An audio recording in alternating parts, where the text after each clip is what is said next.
જૂનાગઢમાં રત્ન કલાકારોના સંતાનોની ફી સહાય મુદ્દે આંદોલન. શિક્ષણ ફી સહાય મામલે કલેક્ટરને આવેદનપત્ર આપવામાં આવ્યું. વંચિત રત્ન કલાકારોની વહારે જૂનાગઢ ડાયમંડ એસોસિએશન આવ્યું છે. ટેકનિકલ ખામીને કારણે અનેક અરજીઓ રદ કરાઈ છે. જિલ્લાની 2892 અરજીઓમાંથી માત્ર 674 અરજીઓ મંજૂર થઈ છે. ભૂલોને કારણે અનેક રત્ન કલાકારો સહાયથી વંચિત રહ્યા. રત્ન કલાકારોના પ્રશ્ને માનવીય અભિગમ અપનાવવા માટે અપીલ કરાઈ છે. અરજીઓ નામંજૂર થતા વિદ્યાર્થીઓના શિક્ષણ પર ખતરો તોળાઈ રહ્યો છે. ફરી તપાસ કરી ન્યાય અપાવવા રત્ન કલાકારોએ માંગ કરી છે. આજ રોજ તારીખ 20/4/2024 જૂનાગઢ જિલ્લા કલેક્ટર સાહેબશ્રીને આવેદનપત્ર આપેલું છે રત્ન કલાકારો દ્વારા.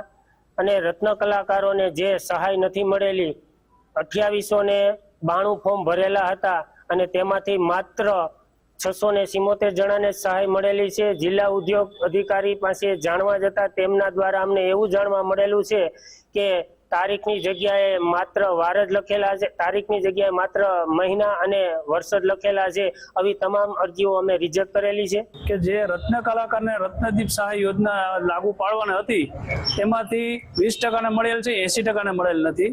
અને 80% નથી મળેલ એટલે આવેદનપત્ર આપીએ છીએ. વહેલી તકે આપવા માટે અમે ખાસ આવેદનપત્ર આપેલું છે. કલેક્ટર સાહેબને અમારી વિનંતી છે કે આ તાત્કાલિક ધોરણે એને મંજૂર કરે.